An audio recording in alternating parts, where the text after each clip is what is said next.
Gurur Brahma, Gurur Vishnu, Gurur Devo Maheshwara, Gurur Sakshat Parabrahma, Tasmai Shri Guruve Namaha. Om Bhavatapa Pranashinne Ananda Ghanamurtaye Jnana Bhakti Pradayinne Matastubhyam Namo Namaha. Jai Ma. Okay, yesterday the last video that I spoke about was the 21,600 jap that one should try to do. But I think before we proceed to jap and my sadhana or whatever, because all the details of the sadhana I won't be able to tell you, but I think we should first discuss Diksha. What is Diksha and how should you take it and where should you go and all those different things. So I think the first thing I should do is talk about what Ma had to say about Diksha. There was one person, somebody, a devotee, who went up to Ma and said, Ma, ye Diksha kya hai? So Ma explained very beautifully, very simply, okay, which everybody can understand. She said, ek musafir raste pe chal raha hai. Musafir means a traveler. He's walking on the road. And there is another traveler who's walking far behind.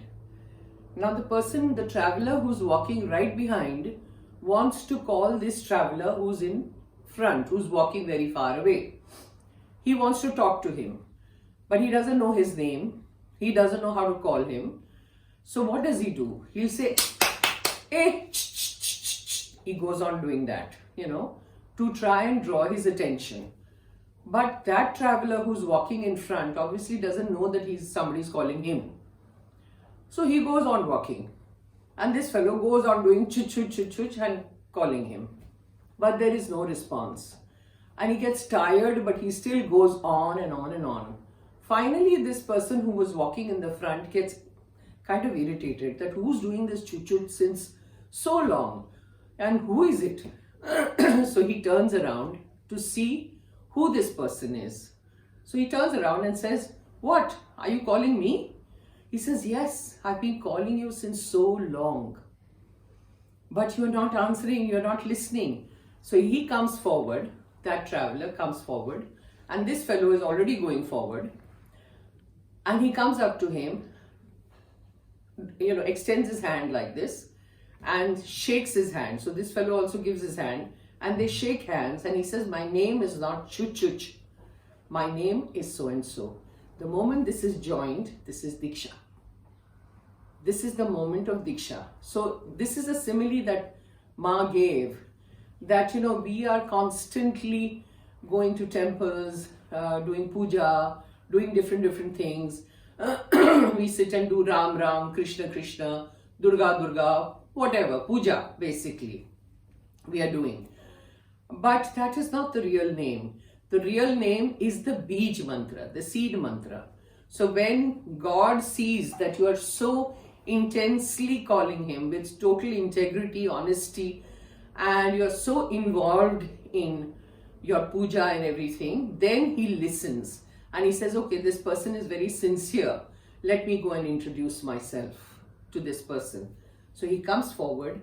He takes your hand and he says, my name is not Ram, Sita, Lakshman, Parvati, Durga, this, that. If you want to pray to Durga, I am Durga and my name is this.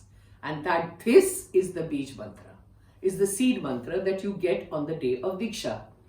Now it was beautifully explained by Ma, so everybody can understand. The moment that hand is joined, do you think anybody has the guts to remove that from you? Impossible.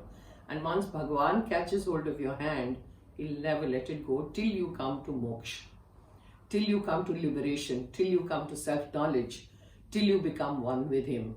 And that is Ma's vachan, that is Ma's word, that once you people take Diksha, I will not allow you to come back more than 3 lifetimes.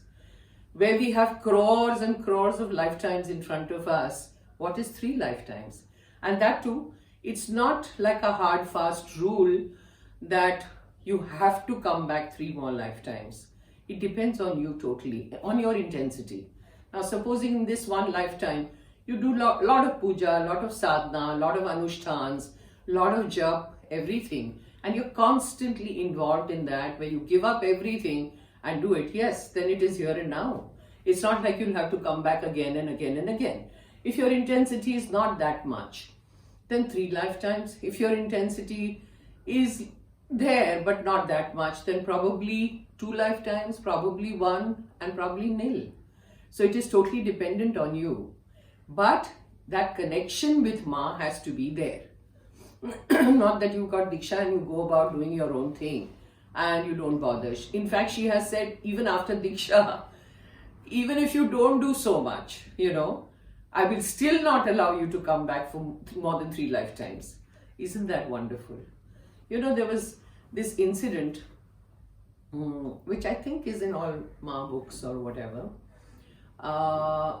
Didi Ma, who was Ma's mother, Muktanand Giri Maharaj Ji, she was authorized to give Diksha to everybody. So she had a lot of following herself, and she used to give Dikshas to a lot of people. Now comes the time when obviously when Didi Ma leaves her body, her samadhi is in Kankhal today. And she was a beautiful lady. I have met her. She was so quiet, not uttering a word. She was like a shadow to Ma, always in the background and sitting quietly behind Ma. Now she was huge in her own right, So she used to give Dikshas to people. One day comes the time when she left her body. And her samadhi was made and all that. Ma was obviously still around. And one day, Ma was walking near the Ganga Ji. Now, I don't remember exactly whether it was Banaras, Kankhal, Allahabad, where, I don't remember. And she was walking on the banks. And what does she see?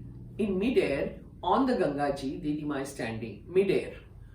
So she had left her body. So Ma looked at her and said, what are you doing here? Go. You don't belong to this planet anymore. You got your moksha and everything. Don't be here. Just go away. And you know what she says? Nahi Ma, I will not go. Until the last person I have given Diksha to comes to Nirvan, moksha, and releases himself, I'm not going anywhere. It is my responsibility to see that they get their moksha. So I will be here till the last person is released. Can you imagine? This was Didi Ma. She's refusing Ma. Ma says, go, and she says, no, I will not do that. She was so great, So Ma just smiled and said, and walked off, So now about Diksha.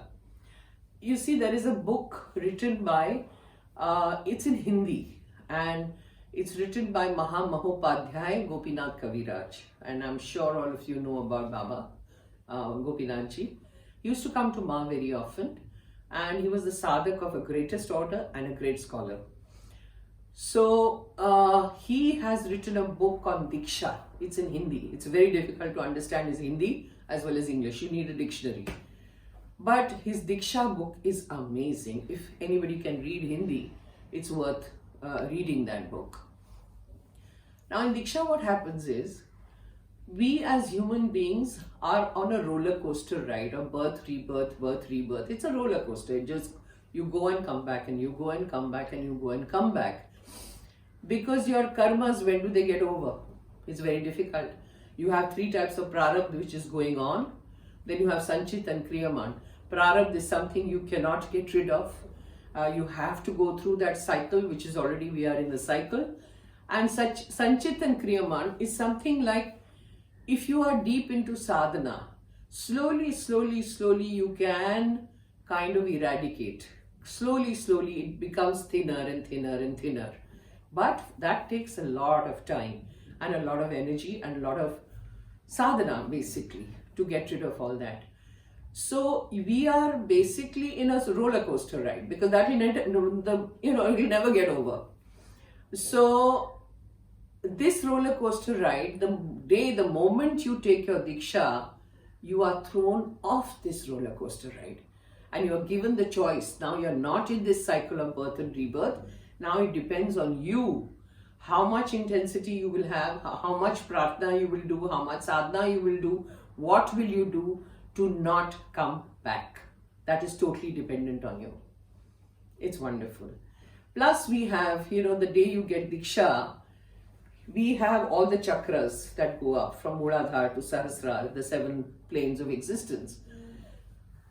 The Mooladhara, there are more chakras that go down also, which is like Patal, you can call it. So the door to after the Mooladhara is completely shut for you. So even if you go wrong somewhere, you will not fall. Either you will be static over there in Mooladhara, and if you do your sadhana very well and whatever, slowly you will rise. Even if you don't rise, you are stuck in the Mooladhara, it's fine, but you won't go down. These are the promises that Ma has made for us, given us, not made for us, given us. So, it's very important to know who do you go to for Diksha.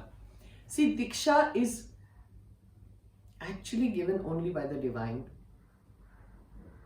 Your Guru is a medium. What is the job of the Guru? The Guru takes you to the divine. He points out to the divine. So he's pointing to the moon. You can't catch hold of his finger, but you have to jump to the moon yourself. So he's a guide. He's taking you there. He's showing you the way. Finally, the Diksha also, when the Guru gives you, like in Ma's ashram, we don't have a Guru parampara. We don't have that kind of where, this is a Guru and this is a Shishya, this is a disciple and this is a Guru. We don't have that in Ma's ashram. We are all disciples. There is no Guru because Ma herself is that.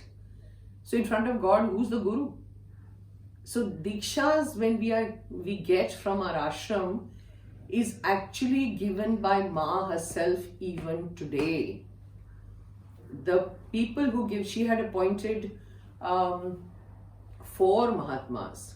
Swami Bhaskaranji, Swami Nirvananji, Swami Nirmalananji, and I think Swami Shivananji. These were the 4 people she had authorized to give Diksha to everybody who came for Diksha. Now out of these 4, 3 have already left and only Swami Nirvananji is left now. And he's 96 years old, but he still gives Diksha to people. So they are called the Acharya Gurus. They are not your Gurus. They are and they are very clear about it. They are saying we are not the Gurus, we are just transmitting the energy to you via Ma. Ma is the one who's doing it and we are just the instruments in her hand. So that is very important to know, that we are actually getting on the day of Diksha, when you get your beej and everything, it is Ma who comes there, who's present there to give it to you. And that's a great thing. So Diksha is always given by the divine and you should take it from the divine. Now what happens if you just go anywhere to get your Diksha? You just, first of all, before I proceed, you have to be very careful of appointing a Guru for yourself. Firstly, the Guru will always find you if you are intense, if you are sincere about your search. The Guru will hunt for you and the Guru will find you. But supposing you go into a wrong slot, and you go hunting for a Guru and you find some Guru whom you think is perfect, right? Now, if the Guru himself is not self-realized, okay, it's like you go to school and you have a history teacher. What will she be able to teach you? Only history, right?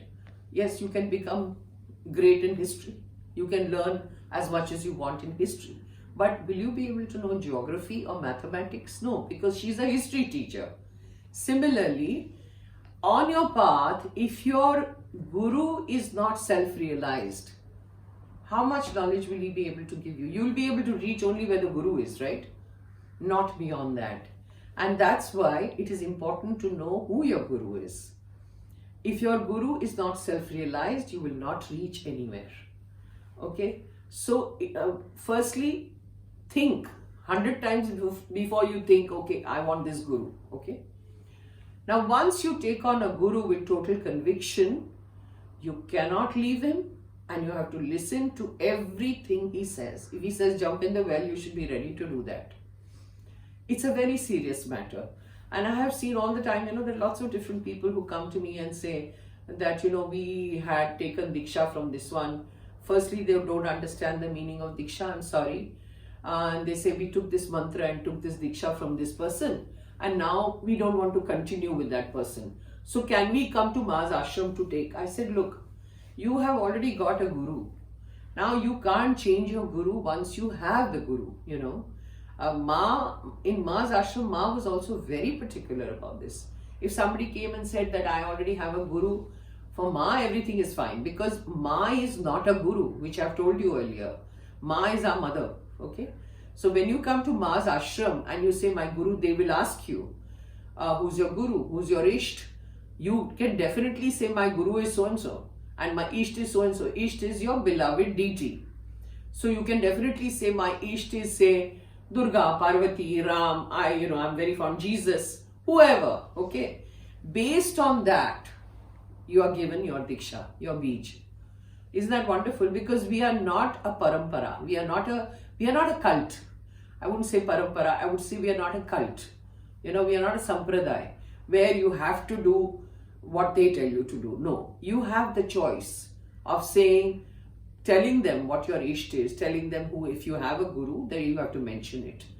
So that is the difference between outside and Ma, because Ma is everything, all your gods, goddesses, gurus, whoever you think of, everything is Ma.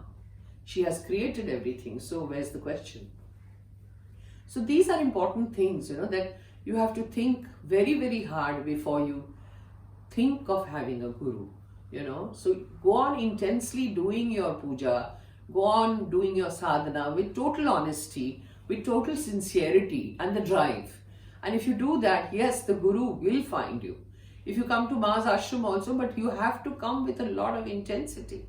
You have to be telling yourself, no, this is what I need to do. And then it works. So I hope, this has worked for you. And if you still have any questions, please ask me the questions in the comment box in the YouTube. And I can definitely answer. As far as my sadhana and all that is concerned, yes, I had that drive. I had that intensity. I had that total craze, I was on a total high, which I've been telling you all the time, that for me, it was like, I want it here and now, So I was ready to do anything. Anything means anything. Ma had said that when people used to ask her, she would say that if you people can do 4.5 crore jap, 4.5 crore jap, अगर आप एक जन्म में कर सकते हो तो पिछले जन्म के सारे कर्म आपके मिट जाते हैं. Isn't that something? 4.5 crore jap, 4.5 crore jap. If you are able to do, I said it in Hindi, but people who don't understand Hindi, Ma said, if you're able to do 4.5 crore jap in a lifetime, all your past karmas are wiped off. There's nothing left. So I said, wow. And when I heard all this, I was talking to Swami Bhaskaranandji. And he said, yes, Ma has said that, 4.5 crore jap. So I said, Swamiji, 4.5 crore jap, is it a joke or what? It takes about 3.5 years to do. So I said, my God. I said, it's not my cup of tea. I can't handle this. So he said, no, see how he has molded me. See how Ma has molded me, from where to where. So he sat with me one day and he says, no, Ma has said 4.5 crore jap. But I am telling you, I'm giving you a concession. I said, what concession are you giving me? So he says, I will tell you to do only 1.25 crore jap and you'll get the same benefit. I said, are you kidding? So he says, no. Ma has said 4.5, but I'm telling you 1.25. Okay. So you do 1.25 crore, 1 crore 25 lakhs, and you will get the same benefit. I said, now see, where is 4.5 crores and where is 1.25? 1.25 is still a lot. But look at the way he put it, that I got very attracted, So I said, Swamiji, let me do that 1.25, what you're telling me, crores. So he said, yeah, that's what I'm telling you. You do that much, you'll benefit. So I said, okay, great. How do I do it? So he explained to me. I started. Hands, this is a long story. So I have to tell you in the next video. Because finally I came to 4.5, and how he cajoled me, how Ma guided me, and how I was able to do it takes 3.5 years, by the way, okay?